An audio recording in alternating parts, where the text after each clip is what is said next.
السلام علیکم ورحمۃ اللہ وبرکاتہ۔ ڈیئر اسٹوڈنٹ، السلام علیکم۔ آج ہم کلاس 9 انگلش نیو بک 2025 کا کورس سٹارٹ کرنے جا رہے ہیں، جس میں ہم آپ کو تمام اسباق کی translation, words meaning, synonyms, question answer اور بک کے اینڈ پر موجود ایکسرسائز کا سلوشن کروائیں گے۔ بچے، جو آپ کو ٹرانسلیشن کروائی جائے گی وہ رجسٹر پر لکھی ہوئی ہے، آپ اس کا اسکرین شاٹ بھی لے سکتے ہیں اور اس کو اپنے پاس محفوظ بھی کر سکتے ہیں تاکہ بعد میں اس سے استفادہ کیا جا سکے۔ Unit number 1، the saviour of mankind. Saviour, نجات دہندہ، آف مین کائنڈ، انسانیت کا، انسانیت کے نجات دہندہ۔ تو بچوں، انسانیت کے نجات دہندہ کون ہیں یا انسانیت کے نجات دہندہ کن کو کہا جاتا ہے؟ تو وہ آقا پاک صلی اللہ علیہ وآلہ وسلم کی ذات ببرکات کو انسانیت کا نجات دہندہ کہا جاتا ہے۔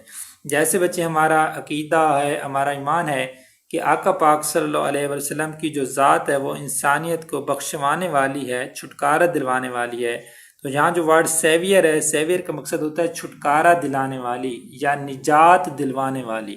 کس کو؟ انسانیت کو۔ تو انسانیت کو نجات دلانے والی ذات حضور کی ذات ہے، یعنی کہ حضور کی شفاعت سے ہی ساری انسانیت کو چھٹکارا ملنا ہے، نجات ملنی ہے اللہ تعالیٰ کی طرف سے۔ تو اس لیے آقا پاک صلی اللہ علیہ وآلہ وسلم کی ذات ببرکات کو سیویئر آف مین کائنڈ، انسانیت کا نجات دہندہ کہا جاتا ہے۔ جی بچے، سٹارٹ کریں۔ Unit number 1، paragraph number 1۔ Arabia is the land of unparalleled charm and beauty, with its trackless deserts of sand dunes in the dazzling rays of the tropical sun. Arabia is the land، عرب سرزمین ہے، of unparalleled، بے مثال، charm, دلکشی، and beauty، اور خوبصورتی والی۔ عرب ایک بے مثال، دلکشی اور حسن و جمال والی سرزمین ہے۔ with its، جس کے اندر ہیں trackless deserts، گمنام صحرا۔ ٹریکلیس کے مقصد ہوتا ہے بچے جس کو ٹریک نہ کیا جا سکے، جو گمنام ہو۔ ٹریکلیس ڈیزرٹس، گمنام صحرا، آف سینڈ ڈیونز، ریت کے ٹیلوں کے، ان دی ڈیزلنگ ریز، آنکھوں کو چندھیا دینے والی کرنوں میں، آف دی ٹراپیکل سن، تند و تیز سورج کے۔ عرب ایک بے مثال حسن و جمال اور دلکشی والی سرزمین ہے جس میں انتہائی تند و تیز سورج میں، آنکھوں کو چندھیا دینے والی کرنوں میں، ریت کے ٹیلوں کے گمنام راستوں والے صحرا ہیں۔ یہ بچے سنٹینس کافی امپارٹنٹ ہے، تو ایک مرتبہ دوبارہ اس کی ٹرانسلیشن دیکھ لیں۔ عرب ایک بے مثال حسن و جمال اور خوبصورتی والی سرزمین ہے جس میں انتہائی تند و تیز سورج میں، آنکھوں کو چندھیا دینے والی کرنوں میں، ریت کے ٹیلوں کے گمنام راستوں والے صحرا ہیں۔ Its starry sky has excited the imagination of poets and travelers. Its starry sky، اس کے ستاروں بھرے آسمان نے، has excited، جوش دلایا ہے، the imagination، تخیل، of poets and travelers، شاعروں اور مسافروں کے۔ اس کے ستاروں بھرے آسمان نے شاعروں اور مسافروں کے تخیل کو جوش دلایا ہے۔ It was in this land that the رسول اللہ خاتم النبیین صلی اللہ علیہ وآلہ وسلم was born in مکہ مکرمہ which is about 50 miles from the Red Sea. It was in this land، یہ وہ سرزمین تھی، that the رسول اللہ خاتم النبیین صلی اللہ علیہ وآلہ وسلم was born in مکہ مکرمہ، جس میں رسول اللہ خاتم النبیین صلی اللہ علیہ وآلہ وسلم مکہ مکرمہ میں پیدا ہوئے، which is about 50 miles، جو کہ 50 میل کے فاصلے پر ہے، from the Red Sea، بحیر احمر سے، جو کہ بحیر احمر سے 50 میل کے فاصلے پر ہے۔ یہ وہ سرزمین تھی جس میں رسول اللہ خاتم النبیین صلی اللہ علیہ وآلہ وسلم مکہ مکرمہ میں پیدا ہوئے، جو کہ بحیر احمر سے 50 میل کے فاصلے پر تھی۔ یہ پیراگراف بچے کافی زیادہ امپارٹنٹ ہے، پہلے بھی ایگزام کے کافی مرتبہ آ چکا ہے، تو اس کی ٹرانسلیشن ایک مرتبہ دوبارہ پورے پیراگراف کی ٹرانسلیشن دیکھ لیں۔ عرب ایک بے مثال حسن و جمال اور دلکشی والی سرزمین ہے جس میں انتہائی تند و تیز سورج میں، آنکھوں کو چندھیا دینے والی کرنوں میں، ریت کے ٹیلوں کے گمنام راستوں والے صحرا ہیں۔ اس کے ستاروں بھرے آسمان نے شاعروں اور مسافروں کے تخیل کو جوش دلایا ہے۔ یہ وہ سرزمین تھی جس میں رسول اللہ خاتم النبیین صلی اللہ علیہ وآلہ وسلم مکہ مکرمہ میں پیدا ہوئے، جو کہ بحیر احمر سے 50 میل کے فاصلے پر ہے۔ بچے، یہ امپارٹنس کے حوالے سے یہ پیراگراف آپ اس چیپٹر کا 80% امپارٹنٹ ہے، یعنی کہ اگر ایگزامینر اس چیپٹر میں سے آپ کا کوئی پیراگراف لیتا ہے تو وہ میکسیمم اسی پیراگراف کو لیتا ہے، اس لیے یہ امپارٹنس کے حوالے سے 80% اہم ہے۔ پیراگراف نمبر 2 دیکھیں بچے۔ The Arabs possessed a remarkable memory and were an eloquent people. The Arab possessed, عرب مالک تھے a remarkable memory, غیر معمولی حافظہ کے. بچے غیر معمولی سے مراد ہے بہت زیادہ حافظہ، یعنی کہ ان کا حافظہ بہت زیادہ تھا. And were an eloquent people، اور فصیح و بلیغ لوگ تھے. عرب غیر معمولی حافظہ کے مالک تھے اور فصیح و بلیغ لوگ تھے. بچے ایلوکینٹ کا مطلب ہوتا ہے فصیح و بلیغ، اور فصیح و بلیغ کے معنی ہوتا ہے جس کو اپنی زبان کے اوپر دسترس ہو، جو روانی کے ساتھ بولتا ہو، بے باک ہو، نہ ڈر ہو، شیریں کلام کرتا ہو اور کھل کے بولتا ہو. یعنی کہ اس کو اپنی زبان کے اوپر اتنی دسترس ہو کہ وہ کھل کے بولے، اس کو کسی قسم کا مسئلہ درپیش نہ ہو، تو اس کے لیے لفظ ایلوکینٹ فصیح و بلیغ استعمال ہوتا ہے. عرب غیر معمولی حافظہ کے مالک تھے اور فصیح و بلیغ لوگ تھے. Their eloquence and memory found expression in their poetry. Their eloquence، ان کی فصاحت و بلاغت، and memory، اور یادداشت، found expression in their poetry. found expression، found پایا جاتا ہے، expression اظہار، in their poetry، ان کی شاعری میں. ان کی فصاحت و بلاغت اور یادداشت کا اظہار ان کی شاعری میں پایا جاتا ہے. Every year a fair was held for poetical competitions at Ukaz. Every year ہر سال a fair was held، ایک میلہ منعقد ہوتا تھا for poetical competition، شاعری کے مقابلے کا، at Ukaz، اکاز میں. ہر سال اکاز میں شاعری کے مقابلے کا میلہ منعقد ہوتا تھا. بچے اکاز ایک جگہ کا نام ہے جو سعودی عرب کے دو شہروں مکہ مکرمہ اور طیف کے درمیان موجود ہے. یہ مکہ مکرمہ سے 50 کلومیٹر دور ہے اور طیف سے 20 کلومیٹر دور ایک درمیان میں ایک جگہ ہے. بچے یہ عربوں کا ایک ثقافتی اور تجارتی مرکز تھا. عرب اس جگہ پر اکٹھے ہوتے تھے، تجارت کرتے تھے اور اپنی رسم و رواج کو پروان چڑھاتے تھے یا بڑھوتری دیتے تھے. تو اس جگہ پر بچے ایک شاعری کا مقابلہ منعقد ہوتا تھا عربوں کا، تو اس جگہ کا نام اکاز ہے جس جگہ پر یہ شاعری کا مقابلہ منعقد ہوتا تھا. It is narrated that Hamad said to Caliph Walid bin Yazid. It is narrated، یہ بیان کیا جاتا ہے that کہ حماد، بچی حماد ایک شاعر کا نام ہے، اس دور کے شاعر کا نام. said to Caliph Walid bin Yazid، کہ حماد نے خلیفہ ولید بن یزید سے کہا. یہ بیان کیا جاتا ہے کہ حماد نے خلیفہ ولید بن یزید سے کہا. بچے کیلف ولید بن یزید کے بارے میں تھوڑا سا سن لیں. یہ اموی خلافت کا 12واں خلیفہ تھا. وہ یزید دوم کا بیٹا اور خلیفہ ہشام بن عبد المالک کا بھتیجا تھا. اس کی جو خلافت کا ڈیوریشن ہے وہ 743 عیسوی سے 744 عیسوی تک ہے.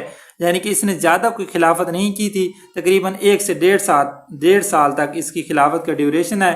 اور اس کی خلافت کے اگینسٹ بھی بغاوت ہوئی تھی اور اس کو قتل کر دیا گیا تھا. اور اس کے بعد اموی خلافت کا خاتمہ ہو گیا تھا اور عباسیوں نے اپنی خلافت بنا لی تھی. یہ بیان کیا جاتا ہے کہ حماد نے خلیفہ ولید بن یزید سے کہا I can recite to you for each letter of the alphabet 100 long poems without taking into account short pieces, and all of that was composed exclusively by poets before the promulgation of Islam. I can recite to you، میں آپ کو تلاوت کر کے دے سکتا ہوں for each letter، ہر حرف کی، of the alphabet، حروف تہجی کے. میں حروف تہجی کے ہر حرف کی تلاوت کر کے دے سکتا ہوں. 100 long poems، 100 طویل نظمیں، without taking into account short pieces، نظموں کے مختصر ٹکڑوں کو شمار کیے بغیر. and all of that was composed، اور یہ سب کی سب لکھی گئی ہیں exclusively، صرف اور صرف by poets، شاعروں کی، before the promulgation of Islam، اسلام کی نفاذ سے پہلے.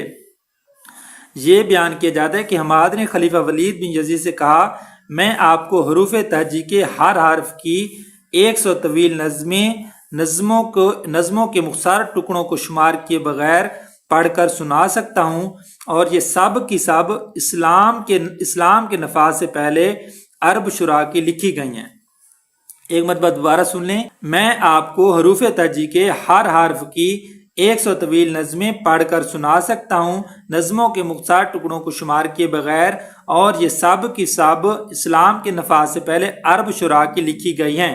بچے اس کا مقصد یہ ہے کہ جو حماد تھا اس نے یہ کہا تھا کہ عربک کے جتنے بھی حروف تہجی ہیں وہ ہر حرف کی 100 نظمیں سنائے گا۔ مثال کے طور پر اگر الف ہے تو وہ الف کی 100 نظمیں سنائے گا، با ہے تو با کی 100 سنائے گا، تا ہے تو تا کی 100 سنائے گا، جیم ہا خا دال، یعنی کہ ہر حرف کی اس نے 100 نظم سنانی تھی۔ تو اب دیکھ لیں کہ وہ کتنے زیادہ فصیح و بلیغ لوگ تھے۔ جیسے اوپر لکھا ہوا ہے کہ عرب دیور ایلوکینٹ پیپل، وہ فصیح و بلیغ لوگ تھے، یعنی کہ ان کو زبان کے اوپر اتنی زیادہ دسترس تھی کہ وہ ایک حرف کی 100 طویل نظمیں سنانی تھیں۔ اور دوسری بات یہ کہ اس نے مختصر نظموں کے ٹکڑوں کو شمار کے بغیر، یعنی کہ جو اس نے نظم سنانی تھی وہ کوئی چھوٹا ٹکڑا بھی نہیں تھا چاند، بلکہ وہ ایک طویل نظم تھی۔ تو اس لیے کہا جاتا ہے کہ دیور ایلوکینٹ پیپل، وہ فصیح و بلیغ لوگ تھے۔ It is no wonder that Allah subhanahu wa ta'ala chose the Arabic language for his final dispensation and the preservation of his word. It is no wonder، یہ کوئی معمولی بات نہیں، that کہ اللہ سبحانہ و تعالی نے choose the Arabic language، عربی زبان کا انتخاب کیا، for his final dispensation، اپنی آخری ترویج و اشاعت، and the preservation، اور حفاظت کے لیے of his word، اپنے آخری پیغام کی۔ یہ کوئی معمولی بات نہیں کہ اللہ سبحانہ و تعالیٰ نے اپنے آخری پیغام کی ترویج و اشاعت اور حفاظت کے لیے عربی زبان کا انتخاب کیا۔ یہ کوئی معمولی بات نہیں کہ اللہ تعالیٰ نے اپنے آخری پیغام کی ترویج و اشاعت اور حفاظت کے لیے عربی زبان کا انتخاب کیا۔ یہ بچے آپ کا پیراگراف نمبر 2 کمپلیٹ ہو گیا ہے۔ ایک مرتبہ پھر اس کا باب محاورہ ٹرانسلیشن دیکھ لیں۔ دی عرب غیر معمولی حافظہ کے مالک تھے اور فصیح و بلیغ لوگ تھے۔ ان کی فصاحت و بلاغت اور یادداشت کا اظہار ان کی شاعری میں پایا جاتا ہے۔ ہر سال اکاز میں شاعری کے مقابلے کا میلہ منعقد ہوتا تھا۔ یہ بیان کیا جاتا ہے کہ حماد نے خلیفہ ولید بن یزید سے کہا، میں آپ کو حروف تہجی کی ہر حرف کی 100 طویل نظموں کے مختصر ٹکڑوں کو شمار کیے بغیر پڑھ کر سنا سکتا ہوں، اور یہ سب کی سب اسلام کے نفاذ سے پہلے عرب شعراء کی لکھی گئی ہیں۔ یہ کوئی معمولی بات نہیں کہ اللہ تعالیٰ نے اپنے آخری پیغام کی ترویج و اشاعت اور حفاظت کے لیے عربی زبان کا انتخاب کیا۔ یہ بچے آپ کا پیراگراف نمبر 2 کمپلیٹ ہو گیا ہے۔ یہ ایگزام کی امپارٹنس کے حوالے سے بچے 50% امپارٹنٹ ہے۔ جی بچے paragraph number 3، In the 5th and 6th centuries, mankind stood on the verge of chaos. In the 5th and 6th centuries، 5ویں اور 6ٹھی صدی میں mankind، انسانیت stood کھڑی تھی on the verge، کنارے of chaos، تباہی کے۔ 5ویں اور 6ٹھی صدی میں انسانیت تباہی کے کنارے پر کھڑی تھی یا تباہی کے دہانے پر کھڑی تھی۔ It seemed that the civilization which had taken 4000 years to grow had started crumbling. It seemed that، یہ ظاہر ہوتا تھا کہ the civilization، تہذیب، which had taken 4000 years، جس نے 4000 سال لیے تھے to grow، پروان چڑھنے کے لیے، had started crumbling، ریزہ ہونا شروع ہو گئی تھی۔ یہ ظاہر ہوتا تھا کہ تہذیب جس نے پروان چڑھنے میں 4000 سال لیے تھے ٹکڑے ٹکڑے ہونا شروع ہو گئی تھی۔ At this point in time، اللہ سبحانہ و تعالی raised a رسول خاتم النبیین صلی اللہ علیہ وآلہ وسلم among themselves to lift humanity from ignorance into the light of faith۔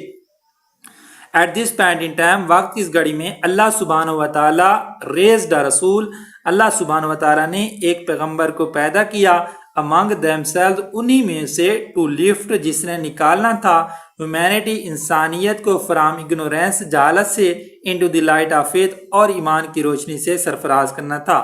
وقت کی اس گھڑی میں اللہ سبحانہ و تعالی نے انہی کے درمیان میں سے ایک پیغمبر کو پیدا کیا جس نے انسانیت کو جہالت کے اندھیروں سے نکال کر ایمان کی روشنی سے سرفراز کرنا تھا۔ ایک مرتبہ دوبارہ سنیں ٹرانسلیشن۔ 5ویں اور 6ٹھی صدی میں انسانیت تباہی کے دھیانے پر کھڑی تھی۔ یہ ظاہر ہوتا تھا کہ تہذیب جس نے پروان چڑھنے میں 4000 سال لیے تھے ٹکڑے ٹکڑے ہونا شروع ہو گئی تھی۔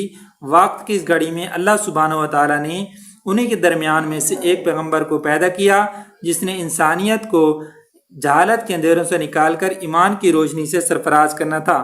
بچے یہ آپ کا پیراگراف نمبر 3 ہو گیا جو کہ امپارٹنس کے حوالے سے 70% ہے۔ پیراگراف نمبر 4، When حضرت محمد خاتم النبیین صلی اللہ علیہ وآلہ وسلم was 38 years of age، He Khatam an-Nabiyyin sallallahu alaihi wasallam spent most of his time in solitude and meditation. When Hazrat Muhammad Khatam an-Nabiyyin sallallahu alaihi wasallam was 38 years of age, جب حضرت محمد خاتم النبیین صلی اللہ علیہ وسلم کی عمر مبارک 38 برس تھی. ہی خاتم النبیین صلی اللہ علیہ وسلم spent most of his time, آپ اپنا زیادہ تر وقت گزارتے تھے in solitude, تنہائی and meditation اور مراقبہ میں. جب حضرت محمد خاتم النبیین صلی اللہ علیہ وسلم کی عمر مبارک 38 برس تھی, آپ اپنا زیادہ تر وقت تنہائی اور مراقبہ میں گزارتے تھے. In the cave of Hira, he Khatam an-Nabiyyin sallallahu alaihi wasallam used to retire with food and water and spend days and weeks in remembrance of Allah subhanahu wa ta'ala. In the cave of Hira, غار ہیرا میں, he Khatam an-Nabiyyin sallallahu alaihi wasallam used to retire, خلوت گزین ہو جاتے, with food and water, خوراک اور پانی کے ساتھ, and spend days اور گزارتے تھے دن, and weeks اور ہفتے, in remembrance of Allah subhanahu wa ta'ala, اللہ تعالیٰ کی یاد میں. غار ہیرا میں آپ خاتم النبیین صلی اللہ علیہ وسلم خوراک اور پانی کے ساتھ خلوت گزین ہو جاتے اور اللہ تعالیٰ کی یاد میں اور اللہ سبحانہ و تعالیٰ کی یاد میں دن اور ہفتے گزارتے. جب حضرت محمد صلی اللہ علیہ وسلم کی عمر مبارک 38 برس ہوئی, آپ خاتم النبیین صلی اللہ علیہ وسلم اپنا زیادہ تر وقت تنہائی اور مراقبہ میں گزارتے. غار ہیرا میں آپ خاتم النبیین صلی اللہ علیہ وسلم خوراک اور پانی لے کر خلوت گزین ہو جاتے اور اللہ سبحانہ و تعالیٰ کی یاد میں دن اور ہفتے گزارتے تھے. یہ بچے آپ کے چاروں پیراگراف کی ٹرانسلیشن کمپلیٹ ہو گئی ہے. جی بچوں, تو ٹرانسلیشن میرے پاس لکھی ہوئی ہے, تو اب آپ اس کو ایک مرتبہ دیکھ لیں. اگر اسکرین شاٹ لینے ہیں تو آپ لے سکتے ہیں اور اس کو اپنے پاس لکھ کر محفوظ کر سکتے ہیں.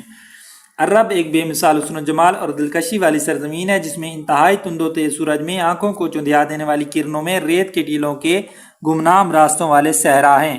اس کے ستاروں بھرے آسمان نے شاعروں اور مسافروں کے تخیل کو جوش دلایا ہے. یہ وہ سرزمین تھی جس میں رسول پاک صلی اللہ علیہ وآلہ وسلم مکہ مکرمہ میں پیدا ہوئے, جو کہ بحیر احمر سے 50 میل کے فاصلے پر ہے. جی بچے, پیراگراف نمبر 2 دیکھیں گے. عرب غیر معمولی حافظہ کے مالک تھے اور فصیح و بلیغ لوگ تھے. ان کی فصاحت و بلاغت اور یادداشت کا اظہار ان کی شاعری میں پایا جاتا ہے. ہر سال اوکاز میں شاعری کے مقابلے کا میلہ منعقد ہوتا تھا. یہ بیان کیا جاتا ہے کہ حماد نے خلیفہ ولید بن یزید سے کہا کہ میں آپ کو نظموں کے مختصر ٹکڑوں کو شمار کیے بغیر حروف تہجی کے ہر حرف کی 100 طویل نظمیں پڑھ کر سنا سکتا ہوں، اور یہ سب کی سب اسلام کے نفاذ سے پہلے عرب شعراء کی لکھی گئی ہیں۔ یہ کوئی معمولی بات نہیں کہ اللہ تعالیٰ نے اپنے آخری پیغام کی ترویج و اشاعت کے لیے عربی زبان کا انتخاب کیا۔ جی بجے پیراگراف نمبر 3، 5ویں اور 6ٹھی صدی میں انسانیت تباہی کے دیانے پر کھڑی تھی۔ ایسے ظاہر ہوتا تھا کہ تہذیب جس نے پروان چڑھنے میں 4000 سال لیے تھے ریزہ ریزہ ہونا شروع ہو چکی تھی۔ وقت کی اس گھڑی میں اللہ تعالیٰ نے انہی میں سے ایک پیغمبر کو پیدا کیا جس نے انسانیت کو جہالت کے اندھیروں سے نکال کر ایمان کی روشنی سے سرفراز کرنا تھا۔ جی بچے پیراگراف نمبر 4 دیکھ لیں۔ جب آپ صلی اللہ علیہ وسلم کی عمر مبارک 38 برس تھی، آپ صلی اللہ علیہ وسلم اپنا زیادہ تر وقت تنہائی اور مراقبہ میں گزارتے تھے۔ آپ صلی اللہ علیہ وآلہ وسلم خوراک اور پانی لے کر غار ہیرا میں خلوت گزین ہو جاتے اور اللہ تعالیٰ کی یاد میں دن اور ہفتے گزارتے۔ جی بچے آپ کی چاروں پیراگرافوں کی ٹرانسلیشن کمپلیٹ ہو گئی ہے۔ ایک بات سن لیں کہ آپ کے یونٹ نمبر 1 کے 7 لیکچر میں کمپلیٹ ہوا ہے، جس میں لیکچر نمبر 1 کے اندر پہلے 4 پیراگراف کی ٹرانسلیشن، لیکچر نمبر 2 میں 5، 6، 7، لیکچر نمبر 3 میں 8، 9 اور 10 کی ٹرانسلیشن کروائی گئی ہے۔ لیکچر نمبر 4 کے اندر بچے میں نے آپ کے ورڈز میننگ کروائے ہیں، اور لیکچر نمبر 5 کے اندر سینونیمز جو آپ کے پیپر کے اندر آنے ہیں، اور لیکچر نمبر 6 میں کویسچن آنسر کروائے گئے ہیں، اور لیکچر نمبر 7 میں آپ کی جو بک کے اینڈ پر ایکسرسائز دی ہوئی ہے اس کو سالو کیا گیا ہے۔ تو جو بچے ہمارے ساتھ لنک رہیں گے تو ان کو اس طرح لیکچر وائز تیاری کروائی جائے گی، اور اسی طرح جو ٹرانسلیشن بچوں کو پڑھائی جائے گی وہ اینڈ پر نوٹس ہیں جیسے میں نے آپ کے ساتھ شیئر کیے ہیں، اسی طرح شیئر کیے جائیں گے۔ آپ اس کے اسکرین شاٹ بھی لے سکتے ہیں اور ان کو اپنے پاس لے کر محفوظ بھی بنا سکتے ہیں۔ اپنا خیال رکھیے گا۔ بیسٹ آف لک۔ خدا حافظ۔